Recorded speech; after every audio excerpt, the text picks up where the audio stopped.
제 설교의 주제는 바벨탑을 쌓는 사람들입니다. 대홍수 사건 이후에 노아의 세 가족들은 세계 곳곳으로 흩어졌습니다. 그들은 여러 곳에 흩어져서 자손을 낳았고 그 자손들은 또 자손을 낳아서 오늘 우리의 인류를 만들게 된 것입니다. 그 흩어진 자녀들은 노아와 노아의 세 자녀들을 중심으로 흩어졌습니다. 창세기 10장 32절로부터 시작하겠습니다. 10장 마지막 절입니다. 같이 성경을 보십시오. 시작. 이들은 노아 자손들의 족속들이요 그 세계와 나라대로라. 홍수 후에 이들에게서 땅의 열국 백성이 나뉘었더라. 여기 보면 노아의 자손들이 세계의 인류를 만들었다는 이 사실을 보게 됩니다. 이 세계의 인류는 어떻게 구분할 수 있을까? 물론 노아의 세 자녀 야벳, 함, 셈 족속이 세계로 퍼졌으니까 그렇게 분류할 수 있습니다. 그러나 11장에 들어가면 독특한 분류법이 나오는 걸 볼 수 있습니다. 그것은 하나님을 경외하는 사람과 하나님을 경외하지 않는 두 그룹으로 나누어진다. 피부와 인종과 언어와 문화적인 그룹으로 인류가 나누어지는 것이 아니라 그가 어디에 살든 누구든지 간에 인류는 하나님이 살아계심을 믿고 그를 경배하고 그를 경외하는 그런 종류의 사람이 있고 또 한 그룹은 하나님의 존재를 무시하고 믿지 않고 물질 중심, 인간 중심으로 하나님 없이 살아가는 두 그룹이 있다는 것입니다. 그래서 11장에 보면은 크게 인류를 두 그룹으로 나누고 있는 것을 볼 수가 있습니다. 1절부터 10절까지 보면은 하나님을 경외하지 않는 그룹에 대한 얘기가 나옵니다. 바로 그 사람들이 바벨탑을 쌓는 사람들입니다. 두 번째 그룹은 11절에서부터 32절까지 나오는 그룹인데 거기 10절에 보면은 셈의 후에는 이러하니라 이렇게 되어 있지 않습니까? 바로 하나님을 경외하는 그룹입니다. 따라서 하나님을 경외하지 않는 그룹은 야벳과 함 족속이었다는 것을 알 수가 있습니다. 하나님을 경외하는 그룹은 셈에서부터 시작이 되는데 이 11장에는 어디까지 나타나냐면 아브라함까지 나타납니다. 아브라함은 우리 믿음의 조상입니다. 그럼 아브라함은 어떤 계열에서 나왔느냐? 하나님을 경외하는 그룹에서 나왔습니다. 나는 하나님을 경외하는 여러분의 그룹에서 여러분의 자녀들에게 위대한 하나님의 일꾼들이 나오기를 원합니다. 어떻게 하나님의 일꾼들이 나오는가? 하나님을 경외하는 조상에서부터 하나님을 경외하는 사람들에게서부터 하나님의 일꾼들이 태어나는 것을 볼 수가 있습니다. 하나님을 경외하지 않는 그룹들은 어떤 그룹들인가? 그것은 카인의 후예였습니다. 그들은 하나님을 알되 하나님으로 영화롭게 하지도 아니합니다. 로마서 1장에 나오는 말씀이 그대로 적용이 됩니다. 그들은 하나님의 마음에 두기를 싫어합니다. 하나님을 생각하기를 싫어합니다. 썩어질 형상을, 썩지 않는 하나님의 형상을 썩어질 버러지와 금수의 형상으로 다 바꾸어버린 그런 사람들입니다. 오늘 온 인류를 만들고 있는 전 세계를 보면 하나님을 경외하지 않는, 우상 숭배하는, 잘못된 신을 섬기는 잘못된 사상의 노예가 되어 있는 사람들이 전 세계를 지배하고 있는 것을 볼 수가 있습니다. 하나님을 경외하지 않는 그룹들 가운데 영웅이 있었습니다. 특별히 함의 자녀 가운데 구스가 있었는데 구스의 계열에서 니므롯이라고 하는 영웅이 나왔다는 이야기를 우리가 창세기 10장에서 보았습니다. 영웅들, 이 세상은 영웅을 중심으로 만들어집니다. 고대 역사는, 고대 전쟁은 전부 마이티 워리어, 아주 그 위대한 전사들, 이런 사람들이 세계를 지배했습니다. 알렉산더 대왕 같은 사람들이 역사를 지배했습니다. 그리고 사람들은 독재자들을 중심으로 히틀러라든지 스탈린이라든지 이런 사람을 통해서 역사는 항상 지배해 왔습니다. 그런 현상은 오늘날도 똑같이 되어 있는 현상입니다. 이 니므롯이라고 하는 구스의 아들 영웅은 어디에서 살았는가? 10장에 보면 10절에 보면 한 힌트가 나옵니다. 10장 10절 시작. 그의 9절부터 읽겠습니다. 10장 9절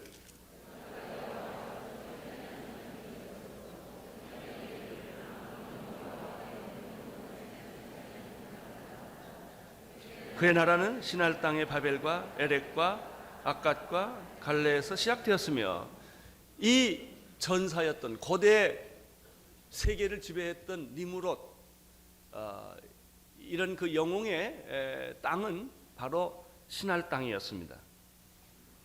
이 시날 땅 바벨과 엘렉과 악갓과 또 갈레에서 시작되었다고 말하는데 바로 이 땅은 지금도 역사의 한 기원이었던 티그리스와 유프라테스 강 주변을 의미하고 바로 그것이 바벨론 문화가 꽃피었던 바로 그 장소입니다. 자, 1절부터 11장 1절부터 다시 보시겠습니다. 시작. 온 땅에 구음이 하나요 언어가 하나였더라.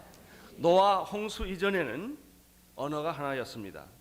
발음이 하나였고 단어가 하나였고 문법이 하나였습니다. 아마 그들은 셈족이 쓰는 언어인 히브리어를 썼으리라고 생각을 합니다. 왜냐하면 구약에 보면 홍수 이전에 지명이나 인명이 나오는 단어는 모두 다 히브리어로 되어 있기 때문에 인류의 최초의 언어는 히브리어, 세모가 아니었나 추측을 합니다. 인간이 가지고 있는 독특한 것 중에 하나가 언어입니다. 이 언어는 하나의 사상을 만듭니다. 생각을 만듭니다. 사상이 없는 언어는 없습니다. 그래서 이 언어는 인간만이 가질 수 있는 독특한 속성입니다. 진화론자들이 아직도 해결하지 못하는 것은 동물의 짖는 소리와 인간의 언어의 차이를 전혀 설명하지 못한다고 하는 것입니다. 2절을 보십시오. 2절 시작.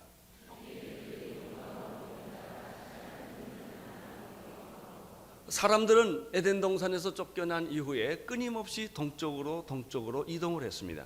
이 동쪽으로 이동했다는 뜻은 무엇일까요? 하나님을 멀리 떠났다는 것입니다. 죄를 지은 인간은 하나님께 가까이 돌아가기를 거부합니다. 자꾸 하나님을 멀리 떠납니다. 여러분, 많은 무신론자들이 하나님이 없다고 말하는 사람들이 하나님을 믿지 않는 까닭은 하나님이 없기 때문이 아닙니다. 자기가 죄인이기 때문에 그렇습니다. 잘못한 자녀는 부모의 얼굴을 똑바로 보지 못하고 부모 옆에 가기를 거부합니다. 부모는 모르지만 이 아이가 혼자 부모 모르는 잘못을 저질렀을 때 부모를 피하는 법입니다. 그러나 부모에게서 어떤 잘못을 하지 않는 자녀는 부모가 그렇게 좋습니다. 아버지 곁에 가는 것이 그렇게 좋고 엄마 만나는 것이 그렇게 좋은 거예요. 왜 갑자기 여러분의 자녀가 여러분 부모를 떠나려고 그럴까요? 왜 멀리 하려고 그럴까요? 뭔가 가까이 하기에는 어려운 그런 비밀들과 그런 죄들이 잘못이 있기 때문에 그럴 것입니다. 인간도 마찬가지입니다. 죄가 없는 인간은 하나님을 피할 필요가 없습니다. 하나님을 거부할 필요가 없습니다. 사랑하는 사람은 만날수록 좋습니다. 더 만나보고 싶습니다. 만나도 안 만난 것 같아요. 또 만나야 돼. 이게 사랑하기 때문에 가까이 가고 싶고 호흡을 같이 나누고 싶은 것이 사랑입니다. 그러나 하나님에게 죄를 지으는 인간은 어떨까요? 하나님이 무섭고 두렵고 그가 나를 벌할 것 같고 심판할 것 같고 내 비밀을 다 알 것 같습니다. 그래서 가능하면 하나님은 멀리 갑니다. 베드로가 예수님을 멀찍이 쫓았던 것처럼 믿긴 믿어도 멀찍이 믿습니다. 그저 가끔 옵니다. 그저 안 오면 벌 받을 것 같으니까 가끔 오고 예배 앉아서도 빨리 갑니다. 무서우니까, 불편하니까. 여러분, 하나님으로부터 죄를 지은 인간은 하나님을 자꾸 멀리했습니다. 나는 여러분들이 교회를 가까이 할 수 있게 되기를 바랍니다. 오고 또 와도 또 좋고 순모임에도 자주 가시는, 그게 좋아서 가는 거예요. 예수 믿는 친구들이 좋은 거예요. 어떤 분들은 예수 믿는 친구들이 부담스러워요. 세상 친구가 좋아요. 그러나 하나님의 사람들은 하나님이 좋은 것입니다. 이 가인의 후예들은 에덴 동산에서부터 쫓겨난 사람들은 자꾸 동쪽으로 그들은 하나님으로부터 멀리 떨어지려고 했었습니다. 그러다가 2절에 보니까 그러다가 동방으로 계속 하나님을 멀리 피하다가 만난 곳이 시날 땅입니다. 그들이 시날 땅을 가보니까 처음으로 사람이 살 만한 도시를 발견한 것입니다. 이상 사회를 꿈꿀 수 있는 곳을 발견한 것입니다. 그래서 그들은 신할 땅에 머무르기로 하고 여기에서 자기들의 이상 사회, 여기 자기의 꿈을 실현해 보려는 야망을 갖게 됩니다. 신할 평지를 만나 거기 거하고라는 뜻입니다. 자꾸 사람은 동방으로 옮기다가 하나님을 멀리 떠나다가 하나님 없이 혼자 숨어 살 수 있는 곳을 발견했다는 것입니다. 여러분, 사람이 하나님을 피해서 살 수 있을까요? 피한다 할지라도 꿈에도 나타날 거예요. 절대 못 피합니다. 하늘 끝에 가도 거기 계시고 바다 끝에 가도 거기 계시고, 내가 피했던 장소가 바로 하나님이 계신 장소이기 때문에 그렇습니다. 그들은 이렇게 결정을 했습니다. 더 이상 방황하지 말고 이제 여기에서 안주하면서 우리 이상 사회를 만들자. 하나님 없이도 인간은 얼마든지 살 수 있다.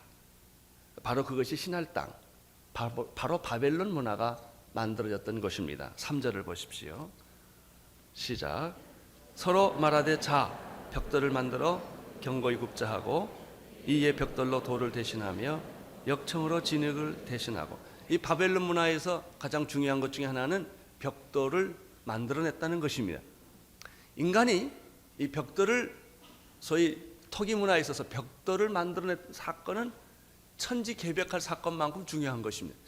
요즘 우리 시대의 가장 위대한 발견 중에 하나는 컴퓨터인데, 컴퓨터를 싫든 좋든 우리는 다 받아들여야 되고, 이 컴퓨터, 이 포비아, 이 두려움이 있는 사람도 빨리 극복하지 않으면 살 수 없는 시대에 우리가 왔습니다. 컴퓨터는 우리가 생각하는 것보다 더 광범위하게 우리의 삶과 사고 구조를 바꿔주고 있습니다. 이런 컴퓨터의 발견처럼 그 당시의 세계관에 있어서 놀라운 발견은 벽돌이라는 것입니다. 왜냐하면 벽돌이 있기 전에는 사람들이 거주를 하려면 동굴 속에 살거나 나무 속에 살거나 아니면 돌을 옮겨다가 놔서 집을 만들어야 했습니다. 돌이 얼마나 무겁습니까? 돌을 또 운반한다는 사실이 얼마나 고통스럽습니까? 그러니까 모든 사람들이 자기가 살기 위해서 돌로 집을 짓는다는 것은 아주 고통스럽고 참 굉장한 많은 대가를 치르는 일이었습니다. 그러나 신할 땅에서 그들은 점토, 흙들을, 진흙을 많이 발견하게 되었고, 어떻게 하다가 그 진흙을 잘 형태를 만들어서 불에 구우니까 그것이 돌만큼 아주 단단한, 쓸모있는 그 물건이라는 것을 알게 되었습니다. 그 다음부터 사람들은 쉽게 이 점토로 벽돌을 만들고 여러 가지 형태를 만들고 집을 짓게 됐고, 누구든지 아무든지 그저 찍어서 불에 구우면 집을 만들 수 있었기 때문에 이것은 그 당시의 삶의 일대 대혁명이 되었습니다. 그들은 벽돌만 만드는 것이 아니었고 아마 그릇도 만들었고 물그릇도 만들었고 항아리도 만들어서 쓰게 되었습니다. 생각해 보십시오. 아무것도 없던 그 시대에 이 벽돌, 흙으로 뭘 만든다는 사건은 그들에게 얼마나 문화적인 발전과 기술이었겠습니까? 아마 그들은 자기들의 영리함, 자기들의 기술, 인간의 위대함을 이 벽돌 때문에 예찬했을지 모르겠습니다. 그래서 이 3절에 보면 서로 말하되 자 벽돌을 만들어 견고히 굽자 하고, 벽돌로 뭘 대신했습니까? 돌을 대신했어요. 그 다음에 또 진흙, 그 벽돌과 벽돌을 사이에 그 넣는 진흙 대신에 타르라고 하는 그 역청을 그들은 또 거기서 발견하게 되어서 아주 집을 견고하게 질 수 있게 되었고 성을 견고하게 쌓을 수 있는 그런 지혜를 그들이 발견하게 된 것입니다. 4절을 보십시오. 시작. 또 말하되 자 성과 대를 쌓아 다 대꼭대기를 하늘에 닿게 하여 우리의 이름을 내고 온 지면에 흩어짐을 면하자 하였더니, 이 4절이 문제입니다. 벽돌을 만든 것은 그 당시에 인류의 대혁명적인 사건이었고 그들의 문화나 사고 구조를 변화시킬 수 있는 엄청난 발견이었습니다. 그래서 이제는 그 집 문화가 새로 생기게 되었습니다. 여러분, 벽돌로 집을 짓고 진흙으로 그릇을 만들어서 음식을 먹고 항아리를 만들어서 생활에 도움되는 것을 만든다는 사실은 얼마나 좋은 일이겠습니까? 인간이 이렇게만 하면 얼마나 좋겠습니까? 그러나 인간은 그런 존재가 아니라는 것입니다. 여러분, 핵을 만듭니다. 핵은 우리에게 많은 도움을 줄 수 있는 좋은 도구입니다. 전력을 공급하고 동력을 공급하고 이 핵으로 인하여 여러 가지 기막힌 많은 인류의 복지와 평안을 위해서 쓸 수 있는 것이 많습니다. 얼마나 좋습니까? 그러나 인간이 그렇게만 쓰면 얼마나 좋겠습니까? 인간은 그것을 가지고 핵무기를 만들어서 전쟁을 한다는 것입니다. 전 세계는 핵의 무기의 위협 아래 있는 것입니다. 북한의 문제가 무엇입니까? 핵무기입니다. 미국이 벌벌 떠는 것도 무엇입니까? 무식한 사람이 핵을 가지고 있다는 것입니다. 무지한 사람, 언제 어떻게 쓸지 모른다는 것입니다. 대륙간 탄도탄을 쏘아버린 것입니다. 이것이 바로 인간이 가지고 있는 기술 문명의 한계입니다. 갈등입니다. 바로 그것을 우리는 벽돌 문화를 단순히 벽돌이라고 했지만 오늘 현대적인 상황에서 이걸 적용시켜보면 과학기술 문명이라고 말할 수가 있습니다. 인간이 개발하고 인간이 만들었고 인간의 위대함을 노래했던 그런 것들입니다. 그래서 요즘은 우리는 복제인간을 이야기를 합니다. 생명에 도전을 합니다. 인간이 과학기술 발달이 얼마나 많이 갔는지 우리가 다 대중화가 되지 않아서 그렇지 이미 발견된 것만 가지고도 얼마나 많이 그 모든 기술 문명은 인간의 복지와 인간의 행복과 인간의 이상을 추구하기 위하여 만들었던 것이지만 그러나 결과는 그렇지 않습니다.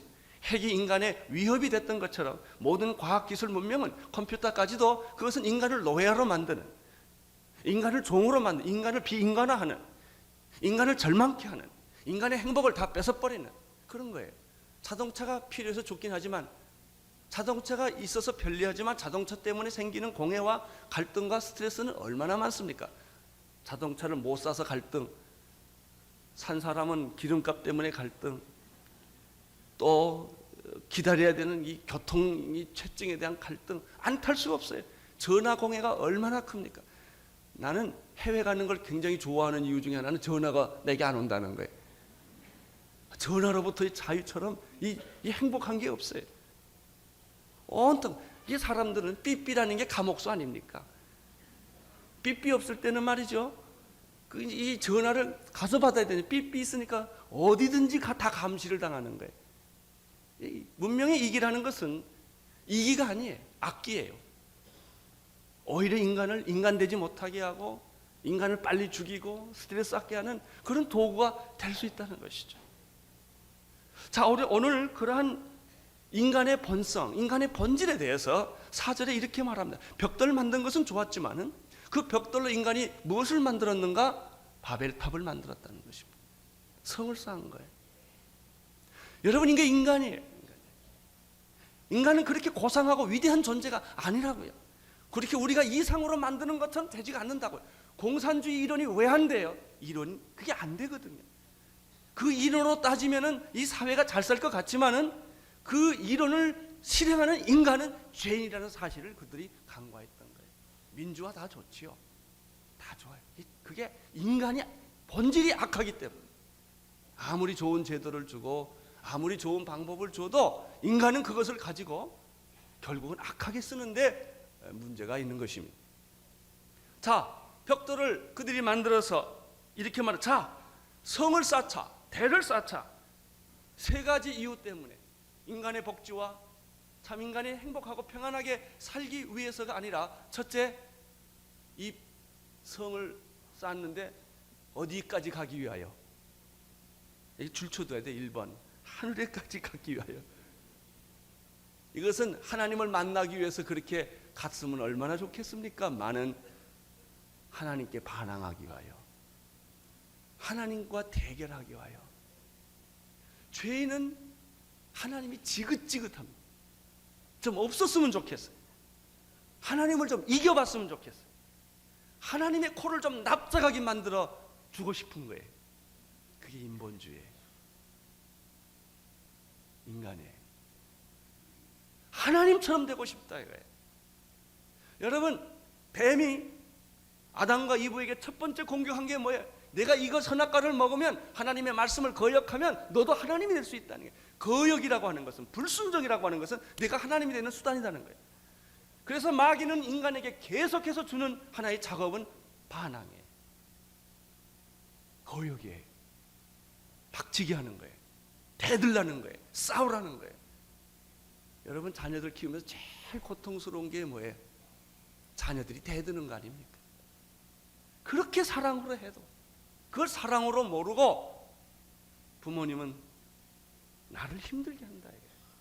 그리고 자꾸 대들고 불순종을 갖는데 이거 이길 장사가 어디 있습니까? 그거 못 이깁니다. 자식들 대드는데 이길 부모 하나도 없습니다. 여러분이 불순종, 이 대드는 것, 바로 이게 죄의 열매입니다. 네가 하나님께 대들어라. 그러면 너는 하나님처럼 될 것이다. 하나님이 시키는 명령 거절해라.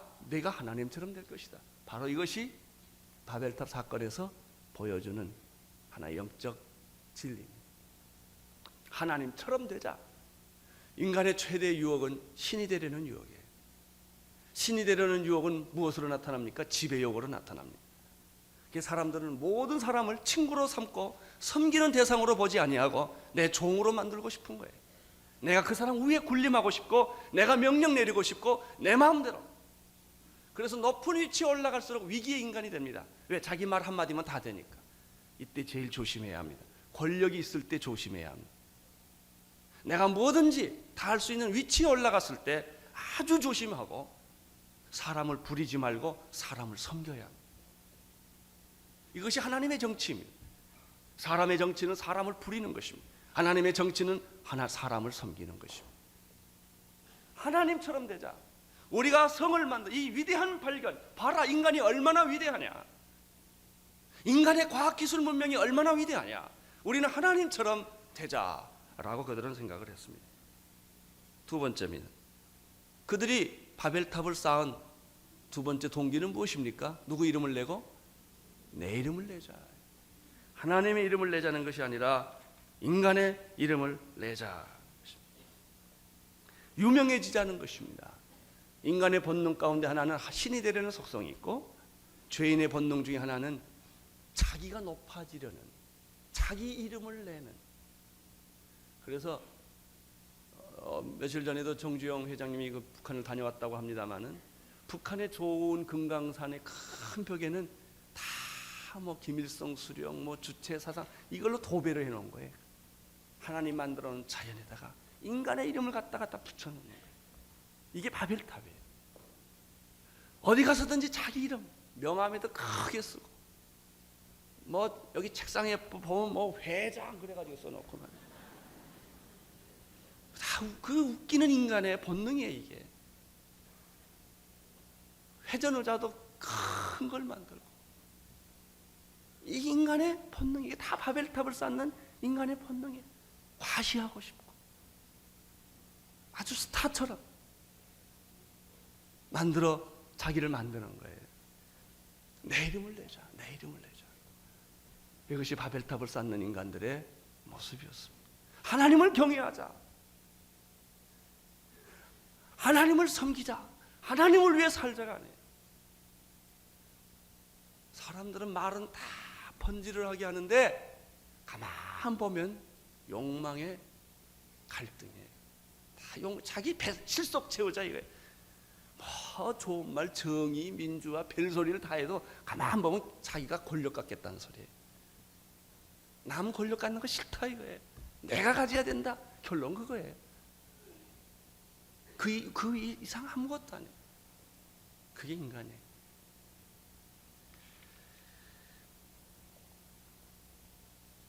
세 번째 보면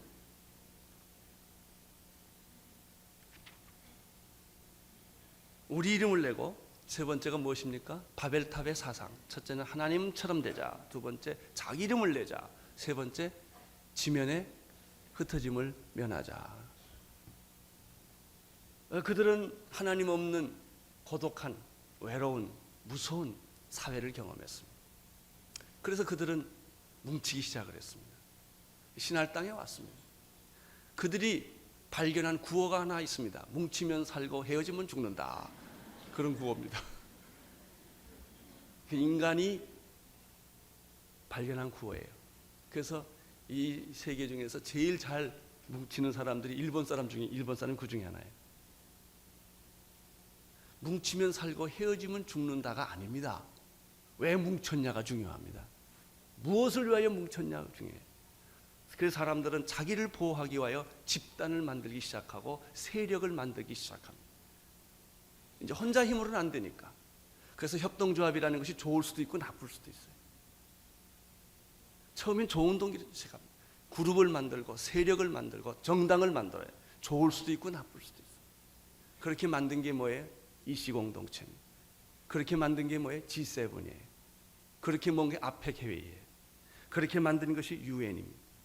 그런데 가만 들어가서 보면 거기에는 하나님이 없습니다. 거기는 뭐가 있어요?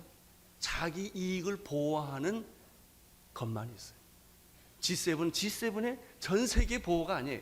G7의 보호예요. 세계를 도와주는 것은 자기들이 살기 위해서 그런 거예요. 그것뿐이에요. 남을 도와준다는 정말 그런 것이 아닙니다. 거기는 하나님이 없어요. 인간이 모인 집단들. 거기는 하나님 있는 게 아니에요. 인류의 평화?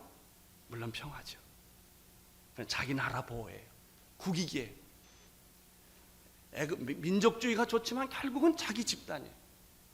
민족주의는 다른 민족주의를 만들게 될 것입니다.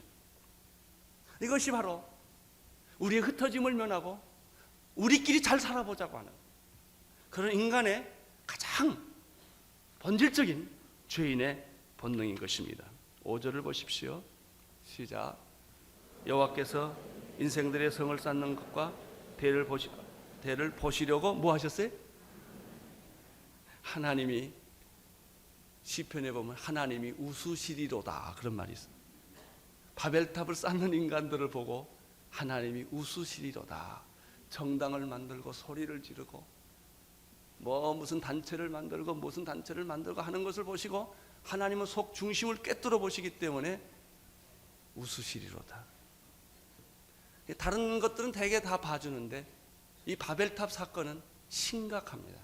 이걸 계속 쌓게 되면 멸망하기 때문에, 구원의 길을 막아버리기 때문에 하나님 인간을 구원하기 위하여 바벨탑 쌓는 것을 막아야만 했습니다. 노아의 대홍수 이전에는 홍수로 멸했어요. 근데 하나님은 이제 내가 다시는 홍수로 멸하지 아니라 하리라고 하셨기 때문에 다시 이런 심판을 하실 수는 없어요. 그러나 이것은 인간의 죄는 막아야만 했어요. 바벨탑은 막아야만 했어요. 그래서 하나님이 강림하셨습니다. 오셨습니다. 하나님이 오셨다는 것은 기쁜 소식이 아닙니다. 여기에서 죽음의 소식입니다. 심판의 소식입니다. 소돔과 고모라가 죄가 관영했을 때 창세기 18장 20절 21절에 보면은 하나님이 그들을 찾아왔어요. 왜 왔을까요? 유황불을 내리기 위하여. 6절을 보십시오. 6절 시작. 여호와께서 가라사대 이 무리가 한 족속이요 언어도 하나님으로 이같이 시작하였으니 이후로는 그 경영하는 일을 금지할 수 없어요. 여러분, 하나님이 인간에게 주신 가장 큰 축복은 한 언어 한 발음입니다. 홍수가 났어도 심판이 있어도 이것은 그냥 유지되었습니다. 에덴 동산에 있었던 이 언어의 축복, 언어의 축복이란 뭐냐요? 의사소통의 축복이에요. 커뮤니케이션이 안 되면 어떻게 돼요? 서로 만나면 말뚱말뚱 쳐다보는 거죠. 저 위에서 말해 벽돌 달라 그러는데 모래를 줘요. 모래 아니고 벽돌 그러면 또 다른 걸 또 줘요. 몇 번 그러다가 화가 나니까 아니 멱살을 잡고 내가 벽돌 달라고 그랬지 이걸 달라고 그랬냐, 이게 싸우기 시작하는. 이게 인간이에요. 부부가 왜 싸워요? 같은 말 써도 커뮤니케이션이 안 되니. 왜 나라끼리 싸워요? 근데 참 싸우는 사람은 다 사랑한대 나라를. 그거 참 알 수가 없어요. 사람들은 평화를 위해 전쟁을 하잖아요.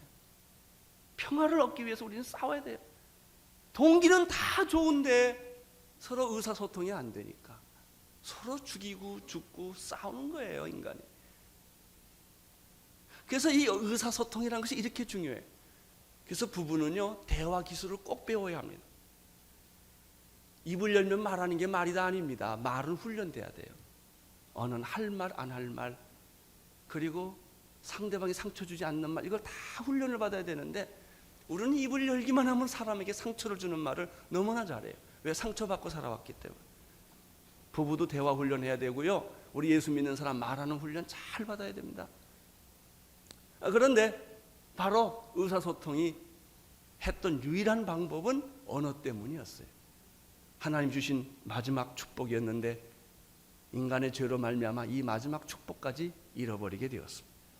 왜? 그 축복을 좋은 데 쓰지 아니하고 하나님께 대항하고 자기 이름을 내고 하나님 없이 인간 이상사회를 만들려고 했기 때문에 하나님은 드디어 그들을 물로 다시 심판할 수는 없고 다른 방법으로 인간의 죄악을 막았는데 그것이 언어의 분열입니다. 말을 혼잡케 한 거예요. 서로 말을 못 알아듣게 만들어버린 것이죠. 그것이 6절이에요. 여호와께서 가라사대 이 무리가 한 족속이 언어도 하나이므로 이같이 일을 시작했으니 이 사람들은 이 언어의 축복을 받을 만한 자격이 없다. 그래서 언어를 혼잡케 할 수밖에 없다라는 결론을 내리게 된 것입니다. 7절을 보십시오. 시작. 자, 우리가 내려가서 거기서 그들의 언어를 혼잡케 하여 그들로 서로 알아듣지 못하게 하자 하시고, 이 혼잡케 한다는 말이 바벨이라네요. 여기서 바벨탑이 생깁니다. 바벨 문화가 생깁니다. 혼돈. 인간은 하나의 혼돈하는 존재입니다. 역사란 혼돈이에요. 하나님을 찾기까지, 하나님을 만나기까지 당신은 혼돈을 피할 수 없을 것입니다. 그러나 당신이 하나님을 만나면 질서가 생길 것입니다. 대화가 생기기 시작할 것입니다. 하나님 관계가 새로 회복되기 시작할 것입니다. 하나님은 중요한 일을 결정할 때는 늘 성부와 성자와 성령님께서 의논을 하십니다. 사람을 만들 때 우리의 형상을 따라 우리의 모양대로 사람을 만들자고 했고, 오늘 7절에 보면 자, 우리가 내려가서 거기서 그들의 언어를 혼잡케 하여 서로 알아듣지 못하도록, 따라서 영어 배울 때마다, 일본어 배울 때마다 죄인이구나, 이거를 꼭 깨닫게 되기를 바랍니다. 이게 우리가 언어 배우느라고 얼마나 고생을 합니까? 그러나 너무 염려하지 마십시오. 하나님은 바벨탑 대신에 한 장소를 마련해 주셨습니다. 그것이 다락방입니다.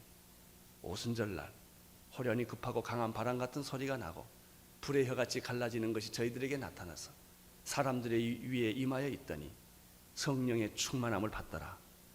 그들이 성령의 충만함을 받고 거기서 뛰쳐나가서 그들은 새로운 말을 하기 시작했어요. 방언을 하기 시작했어요. 천국말을 하기 시작했어요. 여러분 걱정하지 마십시오. 천국은 언어와 말이 하나입니다.